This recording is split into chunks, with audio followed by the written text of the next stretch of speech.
déjà dit que c'est une option fatale, faire partie de ce débat, parce que l'histoire politique de notre pays, et j'ai eu un très bon maître, comme Omar Bongouani Léamba, moi j'ai eu une Baobab. Si j'ai bonne souvenance, en 1993, Mbabesso l'a gagné, il y avait 13 candidats. Ce n'était pas la candidature unique.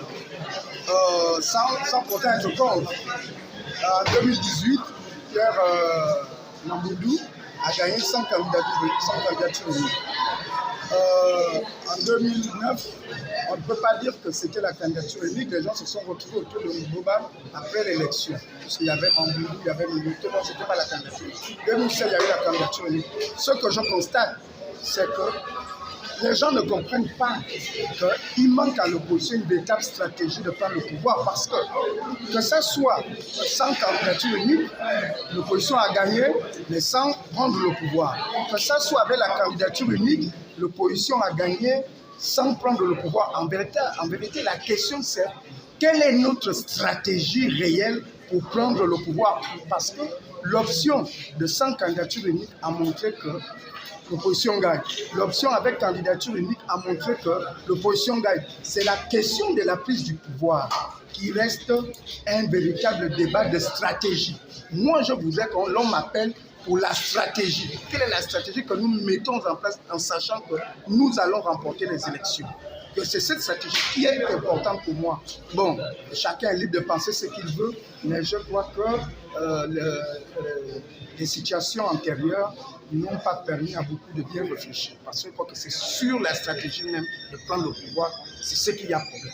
Ce n'est pas sur la forme de candidature. Et ce sont des règles que nous adoptons tous. On ne change pas les règles du jeu pendant que le match se joue déjà. Donc, c'est honte à ceux qui veulent le faire. Moi, j'attends de voir quelle va être la position du gouvernement et de celui qui assure encore la présidence de la République, M. Ali Bongo, parce qu'il est garant de la sécurité et de la paix dans notre pays. Il sait bien que ces pratiques ne sont pas de nature à apporter l'apaisement. Donc, pour moi, le pouvoir est aux abois. Ils paniquent, ils font du fourre-tout. Voilà ma position, mais je recommande vivement au pouvoir de reculer. De reculer parce qu'on ne change pas les règles du jeu pendant que le match a commencé. Comment je fais pour booster l'économie gabonaise? Parce que moi, je pense, je suis de ceux qui pensent qu'un pays, c'est l'économie. Donc, je veux d'abord leur montrer comment je vais faire pour trouver l'argent. Maintenant, c'est ce que je suis venu expliquer. Parce que tout le monde peut leur dire que je vais construire les routes, je vais construire les hôpitaux, je vais construire les maisons. Mais tu construis ça avec quoi? Moi, je suis venu dire aux Gabonais que voilà comment je compte trouver l'argent pour vous construire les routes, les hôpitaux, les marchés. Je suis venu leur dire que mon président de corruption, c'est terminé. Ça fait partie des moyens dans lesquels je vais trouver l'argent. Je suis venu leur dire que moi, je veux le changement. Je ne veux pas l'alternance. Je veux le changement. Je veux que le régime change. Parce que l'alternance peut se faire entre deux personnes. Ça veut dire Ali Bongo peut donner le pouvoir à son frère. C'est l'alternance. Est-ce que c'est ce que nous recherchons? Moi, je suis venu leur dire que moi, je suis pour le changement. Je veux que ça change. Donc, je suis venu expliquer comment je vais construire plus d'écoles, comment je vais faire en sorte de construire des ports en zone sec, comme à Bikam, comment je vais faire le grand port de Manimba, comment je vais mettre un port sur la route au Coco Beach pour la rendre fluide et pour qu'elle s'entretienne d'elle-même. Je suis venu leur dire comment je vais faire en sorte que les enfants, l'alcoolisme, le banditisme, la drogue, je veux construire les internats dans tout le pays pour qu'en année scolaire, tous les enfants rentrent. Donc, je suis venu dire que nos papas, les retraités, là, je vais relever leur pension parce qu'une personne ne peut pas travailler toute sa vie en gagnant pendant qu'il est actif 1 ou 2 millions et quand il est en retraite, on lui donne 250 000, 300 000. Donc, je suis venu dire que je vais relever leur pension et je vais trouver un module. Comment on leur paye, soit par telle monnaie, soit par des agents qui vont payer les parents sur place. Je suis venu dire aux enseignants que c'est une profession tellement noble, c'est un mammouth. L'enseignant aura au minimum 1 million. Le médecin commencera par 1 million, le magistrat par 1 million. je vais dire que je vais relever la masse salariale gabonaise. Je vais la relever parce que les hommes de presse, je vais finaliser leur statut particulier parce qu'ils prennent des risques.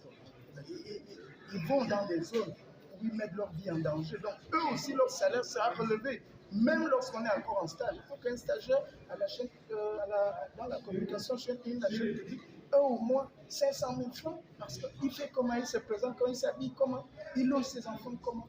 On ne peut pas acheter une star au quartier et n'avoir rien dans les poches. Donc, j'ai décidé de venir expliquer c'est quelque chose à nos mamans, aux militaires, pour leur dire, moi, président, ils auront tous des logements.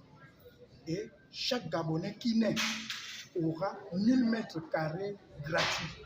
Dès qu'un Gabonais naît à l'hôpital, à la clinique, il aura 1000 mètres carrés de terre gratuits. C'est maintenant l'excédent que l'on voudra avoir sur faire ces immeubles qu'il devra apprendre à payer. Mais chaque Gabonais a d'abord droit à sa terre. Et dire aussi que moi, président, je ramènerai tous les types fonciers du Gabon vers moi. Parce qu'il va falloir qu'on s'assied sur la question de la terre du Gabon. Le Gabon ne peut pas appartenir à tout et rien. L'État ne peut pas ne plus être propriétaire de quoi que ce soit. Donc, nous allons remettre ces choses-là en place, faire en sorte que le pétrole produise un peu plus, mais surtout prévoir que dans 30 ans, le pétrole peut connaître des pénuries. Comment on continue à faire qu'il fait bon vivre au Gabon? Donc, c'est toutes ces stratégies-là. Moi, je me lance vers l'avenir. C'est pourquoi j'ai dit mon projet, c'est le Gabon entreprise. Comment mettre le Gabon au travail, prévoir l'après-pétrole, l'après-forêt, l'après-l'or, l'après tout ça. Il faut prévoir tout ça, créer des entreprises pour qu'on ait une gestion à peu près comme la Chine, comme politiquement communiste, capitaliste en termes d'investissement, en termes de prévoyance économique. Donc, je veux dire que le processus électoral n'a pas été le plus aisé. Pour ces élections générales, d'abord nous expérimentons une manière de voter, une manière de vivre les élections qui est nouvelle. Le processus n'a pas été très facile à gérer. Mais au-delà de cela, j'ai appelé les Gabonais qui militent dans mon parti, que chacun prenne ses responsabilités, le parti accompagne le candidat. Chacun prenne ses responsabilités. Ceux qui ont pu se mettre à jour dans les normes, dans les temps, je vous les ai présentés. Ceux qui n'ont pas pu, naturellement, ont été recalés. De toute façon, le parti est en train de grandir, le parti a des élus locaux à un maire. Maintenant, on verra ce que la prochaine moisson va nous donner. Je pense que la prochaine fois, on aura un élu national, ou 2 ou 3 ou 4, pour participer au débat national qui se joue à l'Assemblée nationale. Mais le parti, je crois qu'il se porte bien, parce qu'il y a beaucoup de partis. Comme vous pouvez le constater, il n'y a pas beaucoup qui ont participé à cette élection générale que nous allons avoir. Je ne milite pas pour l'alternance. C'est le changement qui donne l'alternance. Je milite pour le changement. Et je profite pour dire aux Gabonais que j'ai été à la bonne école. J'étais à la bonne école. J'ai été formé à l'école de Mbaoua, à l'école de Ndéra-Mitore, à l'école d'un certain nombre de personnages de Oyemba. J'ai travaillé avec eux pendant quelques années. Et j'ai appris beaucoup de choses. Mais je voudrais leur dire qu'aujourd'hui, il n'est pas question d'argent. Il faut un homme de courage. Il faut un homme populaire. Il faut un homme qui soit le trait d'union entre les générations de nos grands frères, les générations de nos pères, les générations qui arrivent. Et je crois que je suis cet homme-là. Et j'ai une autre idée économique pour l'avenir du Gabon. Ça veut dire si la question économique est réglée, la question sociale est réglée, la question culturelle est réglée. Donc, pour moi, je demande aux Gabonais de me faire confiance, mais surtout je demande aux hommes habillés. Aujourd'hui, c'est nous les acteurs, mais le 26 au soir, ce seront les corps habillés, les acteurs. Je leur demande de prendre conscience que c'est eux qui portent le Gabon sur leurs épaules. Donc, ils ont porté les uniformes pour servir le Gabon, pour protéger la nation, pour protéger les Gabonais. Et j'espère que les expériences antérieures vont leur permettre de faire mieux cette fois, d'être impartial et d'être du côté de la vérité.